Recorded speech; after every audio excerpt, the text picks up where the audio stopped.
1월 13일 월요일입니다. 여호수아서 9장 1절로 15절입니다. 이 일 후에 요단 서쪽 산지와 평지와 레바논 앞에 대해 연안에 있는 헷 사람과 아모리 사람과 가나안 사람과 브리스 사람과 히위 사람과 여부스 사람의 모든 왕들이 이 일을 듣고 모여서 일심으로 여호수아와 이스라엘에 맞서서 싸우려 하더라.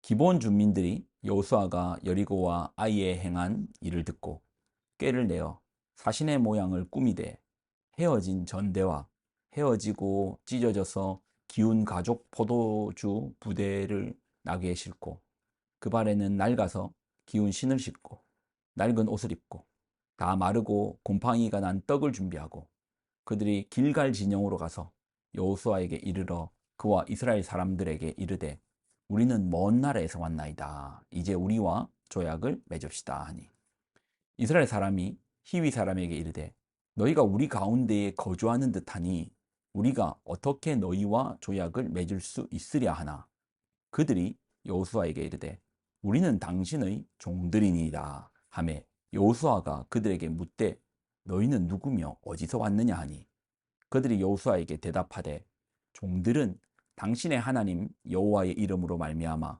심히 먼 나라에서 왔사오니 이는 우리가 그의 소문과 그가 애굽에서 행하신 모든 일을 들으며 또 그가 요단 동쪽에 있는 아모리 사람의 두 왕들 곧 헤스본 왕 시온과 아스타롯에 있는 바산 왕 옥에게 행하신 모든 일을 들었음이니이다.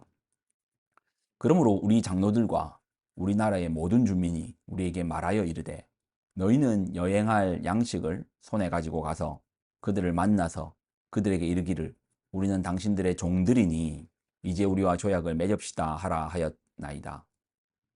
우리의 이 떡은 우리가 당신들에게로 오려고 떠나던 날에 우리들의 집에서 아직도 뜨거운 것을 양식으로 가지고 왔으나 보소서 이제 말랐고 곰팡이가 났으며 또 우리가 포도주를 담은 이 가죽 부대도 새 것이었으나 찢어지게 되었으며 우리의 이 옷과 신도 여행이 매우 길었으므로 낡아졌나이다 한지라 무리가 그들의 양식을 취하고는 어떻게 할지를 여호와께 묻지 아니하고 여호수아가 곧 그들과 화친하여 그들을 살리리라는 조약을 맺고 회중 족장들이 그들에게 맹세하였더라. 아멘. 기도하겠습니다. 하나님, 우리로 구속사라는 관점으로 성경을 바라보고 또 우리를 바라보고 또 세상을 바라보는 그런 시야를 눈을 허락하여 주옵소서. 영광을 드립니다. 예수님의 이름으로 기도드립나이다. 아멘. 자, 오늘 본문에는 기브온 주민이 나옵니다. 기브온 사람들은 이 가나안의 7족속 중에 이제 가나안 7족이 있잖아요. 그 중에 이제 히위 족속 사람들이거든요. 그들이 이스라엘에 대한 소문을 들었습니다. 9절을 보면 그들이 여호수아에게 대답하되 종들은 당신의 하나님 여호와의 이름으로 말미암아 심히 먼 날에 왔사오니 이는 우리가 그의 소문과 그가 애굽에서 행하신 모든 일을 들으며 또 그가 요단 동쪽에 있는 아모리 사람의 두 왕들 곧 헤스본 왕 시온과 아스타롯에 있는 바산 왕 옥에게 행하신 모든 일을 들었음이니이다. 하나님이 행하시는 일을 그 소문을 들었다라는 겁니다. 자, 그런데 우리가 여기서 살펴볼 게 하나님에 대한 소문이 기본 주민에게만 들렸을까요? 아니죠.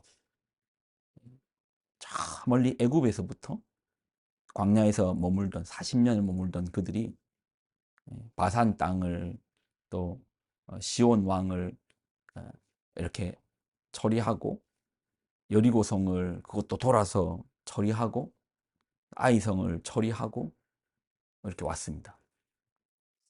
그러니 가나안 땅에 있는 모든 주민들, 모든 백성들, 모든 족속들이 다 이 사건이 탑이 최고의 어떤 뉴스죠. 뉴스거리였을 겁니다. 1절과 2절을 보면 이 일 후에 요단 서쪽 산지와 평지와 레바논 앞대의 연안에 있는 헷 사람과 아모리 사람과 가나안 사람과 브리스 사람과 히위 사람과 여부스 사람의 모든 왕들이 이 일을 듣고 다 들었어요. 근데 그들의 반응은 모여서 일심으로 여호수아와 이스라엘에 맞서서 싸우려 하더라. 같은 소식을 들었는데, 같은 이야기를 들었는데, 한쪽은 맞서 싸우려고 하고, 기드온 주민은 화친하려고 합니다. 그러나 하나님의 명령은 뭐죠? 가나안 7족 모두를 멸하라. 이유는 우상숭배의 문화를 따를까 하여 뿌리 뽑기 위해서 멸하라, 쫓아내라, 원주민을 쫓아내라, 제거해라. 그런데 이스라엘 입장에서는 화친할 수 없습니다. 자, 그래서 기드온 주민들이 머리를 쓰거든요. 어떤 머리를 쓰냐? 자기들이 아주 멀리서 온 것처럼. 그러니까 가까이 있는 가나안 땅 주민들하고는 화친할 수 없잖아요. 근데 우리는 가나안 땅에 사는 사람들이 아니고 저 멀리서 왔다고. 네. 그래서 외적으로 꾸미는데 어떻게 꾸몄냐? 헤어진 전대, 헤어지고 찢어진 또 가죽 포도 부대, 그리고 신발은 낡은 거로. 실제 이제 이들하고 거리는 3일 길 정도밖에 안 되거든요. 근데 그런 낡은 신발, 낡은 옷, 또 곰팡이 핀 떡,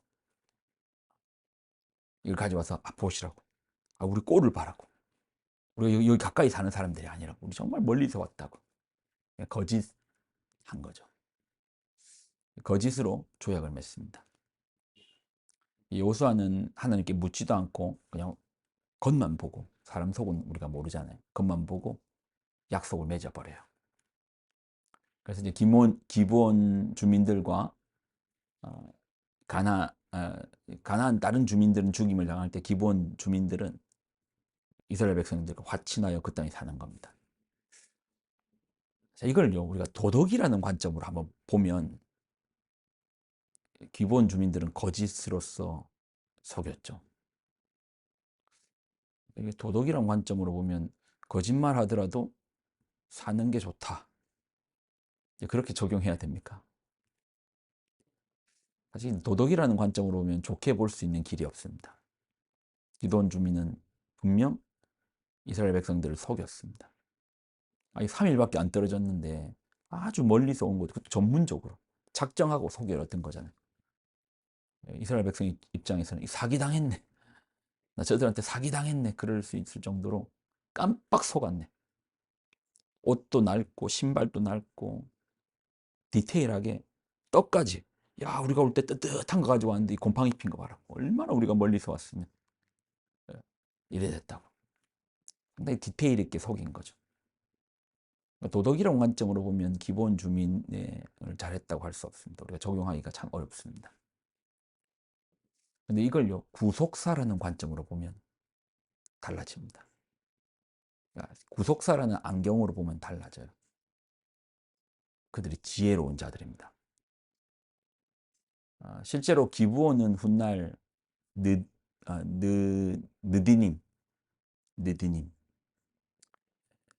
기브온 주민들은 느디님이란 이름으로 이스라엘의 포로기 이후에도 여전히 하나님의 전을 돕는 자들이 돼 있거든요. 그러니 그들은 혈통적으로는 이스라엘 백성들이 아니죠.